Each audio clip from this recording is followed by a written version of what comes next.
How's it going, dudes? Welcome back to the worst board game of all time, Community Tournament. We've just finished up the third round, so it's time to see which board games have won their matchups and fought their way into the Queasy Quarterfinal. These games have a lot riding on them, as they hope to secure that championship title for the brackets that had them winning it all. In terms of the bracket challenge standings, we see that Bye and the Bunny has continued to hold their first place lead over the field, but there are plenty of brackets right behind them looking to snatch that first place position and the grand prize. Before we go over the third round results, I would like to go over a structural issue that was discovered in the big bracket and that has since been corrected. Due to a miscommunication with the bracket software, two regions' positions in the big bracket were swapped. The only change this would have made to the matchups is in the semifinals, so the real bracket looks like this. This will have no impact on the bracket challenge, as it was only a visual issue with the big bracket here. We at the NBGA were thankful that this issue was found before the semifinal polls were published, as it would have caused massive confusion.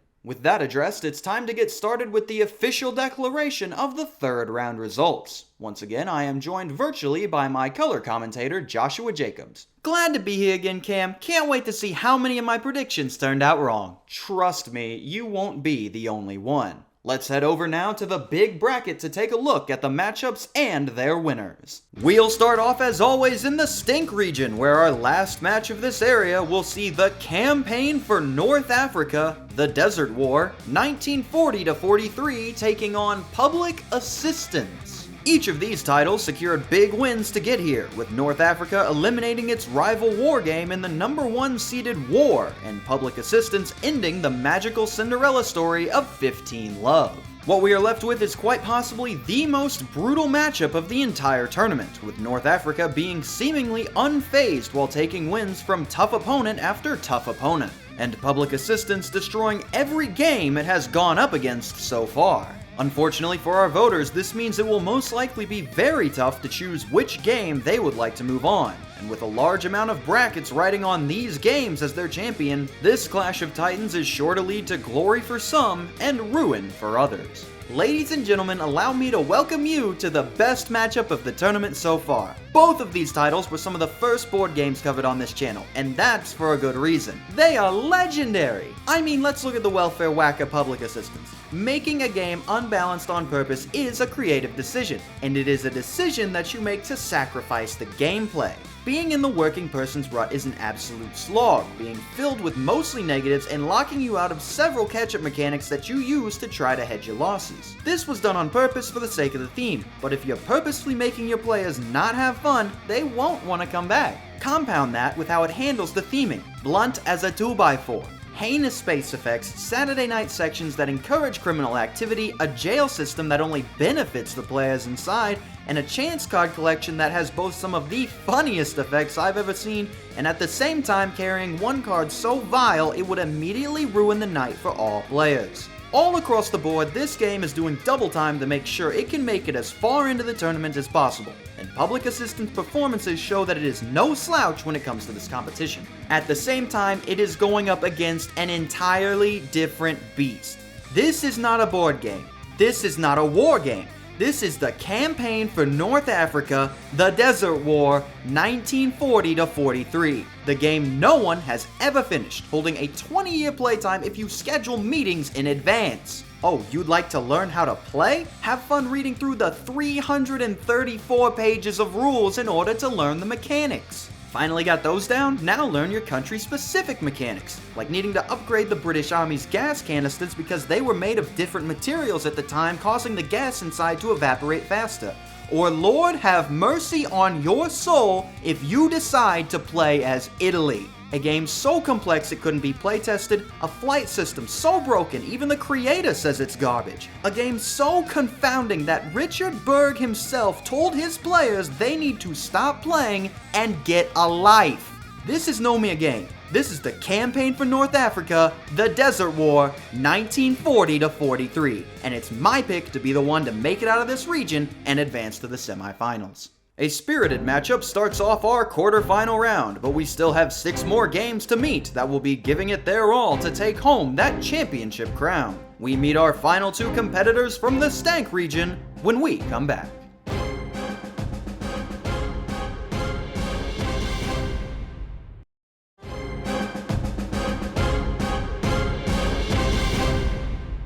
Welcome back! With the first quarterfinal matchup revealed, it's time to take a look at the two games competing in the Stank region. Our final battle from this section will see the Rock, Paper, Scissors game going up against Capital Punishment. Both of these games cleaned house with their competition, with RPS stopping an impressive run from Oy Vey and Capital Punishment ending the career of the People's Champion, the Vanilla Ice electronic rap game.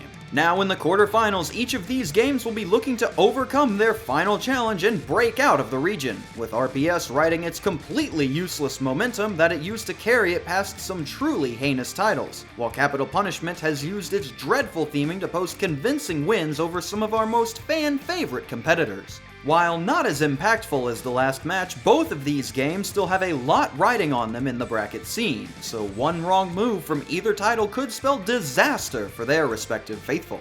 Both of these games have worked their boxes off to make it where they are now, but in my opinion, there is only one of them that can really make it out of this region. Let me explain why. Let's start with Rock, Paper, Scissors and what it brings to the table. Any meaningful changes to the Rock, Paper, Scissors formula? No. Any new ways to expand on the classic game? Nah. A price tag? You got it! You can play this game for free anytime you want. The only reason I could see someone wanting this is because they thought the plastic docks looked cool, which is fair, they do. Is it worth it? Not even remotely. Now let's look at the other game headlining this matchup, Capital Punishment. A lot of games this tournament have been leaning on their bad themes to make up for the fact that they've got nothing going on.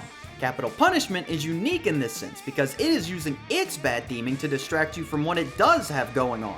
Genuinely good gameplay. Capital Punishment's gameplay, balance, and mechanics are all rock solid, and make it an intense experience with a ton of strategy and tough choices. It fixed everything wrong with Public Assistance's gameplay, which is why it was seeded 7 spots higher than PA, because unfortunately it has that working against it here. If not for Capital Punishment's obtuse theming, it wouldn't even have made the tournament, and while that theming has been able to carry it so far, I don't think that will be enough when it's going up against titles of this caliber. Call me crazy, but I think Cap Pun just has too much good in it to make it much farther than this, especially when you're going up against something completely and totally pointless. I'll be taking RPS on this one.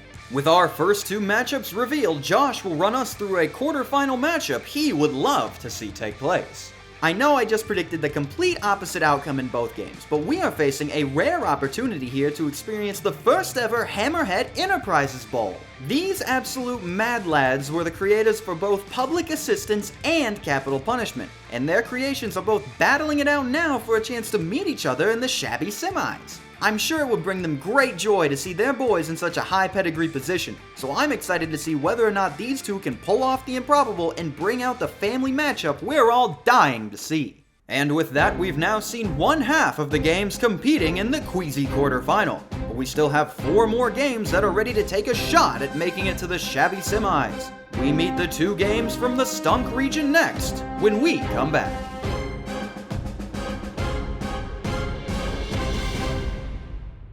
This NBGA broadcast is brought to you from the loving patrons over at the deli. Our supplier, Flage, our staff, Max Leon Thomas, Floris Leffler, and Benny Rush, our chef, Matthew Connorth, and our investors, Ice92355 and Campbell Graves. Truly the greatest ride ever. The NBGA would also like to thank Cam Crim Productions and viewers like you. Thank you.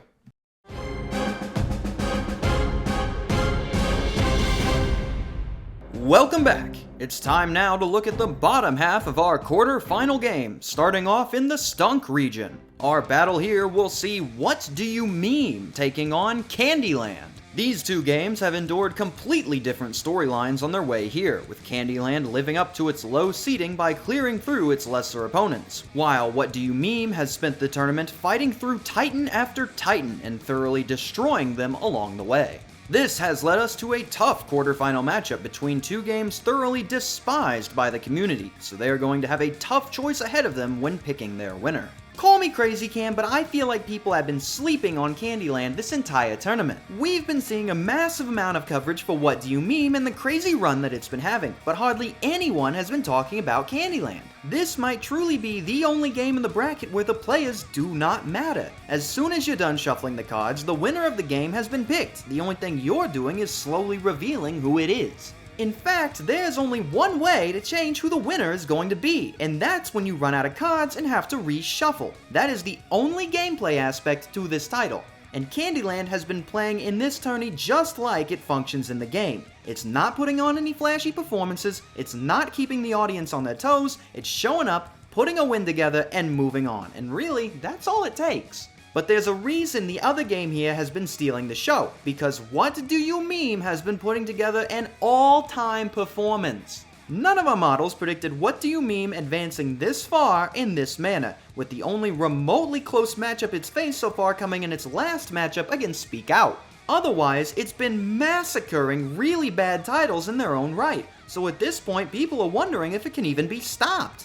Its biggest X factor so far has been its ability to absolutely flop in its main goal of being funny, and its over-reliance on memes that were outdated even when the game came out makes this a lethal 1-2 combo. But is that failure at its main goal enough to propel it over a game where the players don't even play? I wish I could offer you an answer, but to that I really have no idea. This matchup could go either way. All I know is whoever comes out on top is going to be an extremely tough challenge to overcome.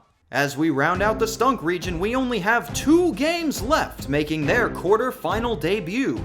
We meet our final 2 challengers from the Stonk region when we come back.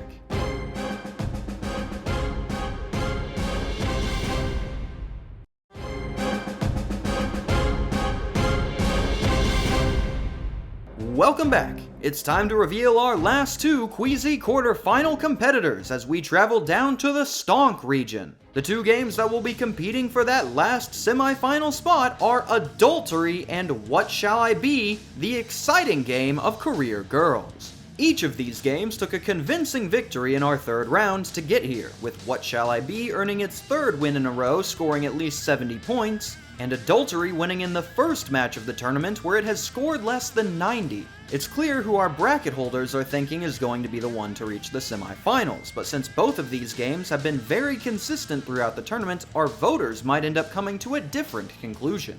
The other regions need to pay attention because this is what a number 1 seed really looks like. Sheer dominance across the board. Absolutely atomizing its lesser matchups, and then when it comes across a real competitor like Miss Monopoly, still making it look like it wasn't even a contest. This game means business, featuring a Dole Spinnerfest as the first half of the game and following that up with an innovative new gameplay feature. Other games with controversial themes usually use that for fictional events in the game. Public Assistance has you commit fake crimes during gameplay, Oy Vey has you marry your fake daughters away to fake doctors.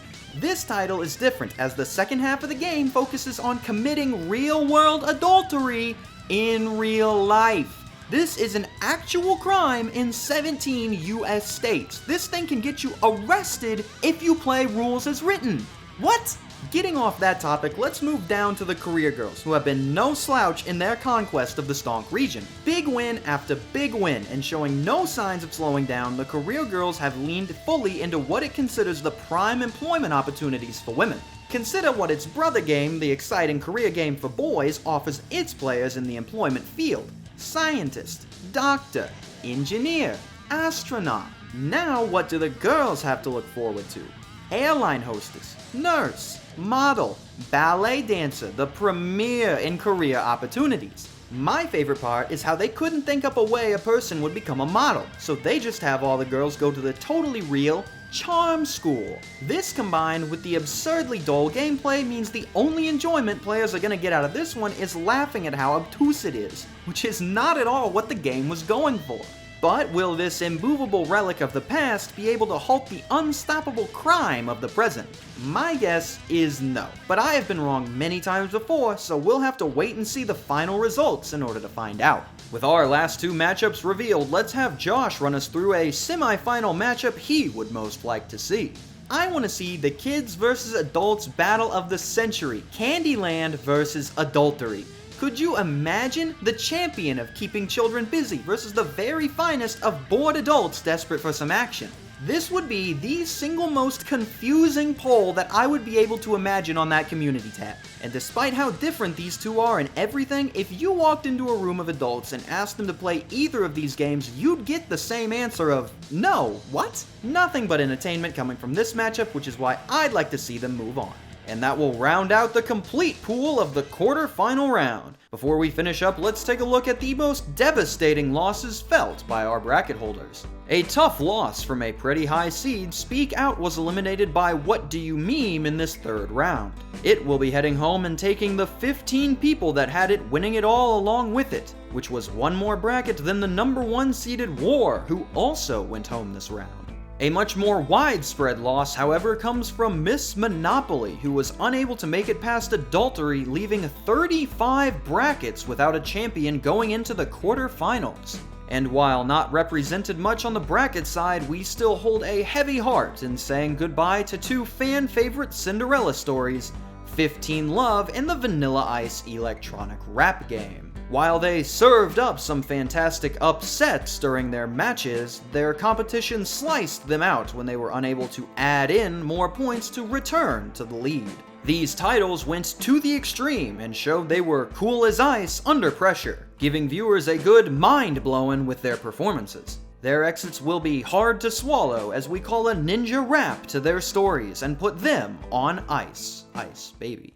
Quite a sad sight for those affected, but for everyone else, it's time we begin our journey into the quarterfinals. These 8 games have overcome monstrous odds to get to where they are now, and look to further prove that they have what it takes to become crowned the worst of the worst. The polls for this round will be opening soon, so check how your brackets are doing and let us know down below who you are sad to see leave the competition, who you are hoping will go home soon, and who you want to see make it all the way. Get ready for the Queasy Quarterfinals as we get one step closer to finding the worst board game of all time. Signing off for the NBGA, I am Cam Sandwich. Thank you for watching and have a fantastic day.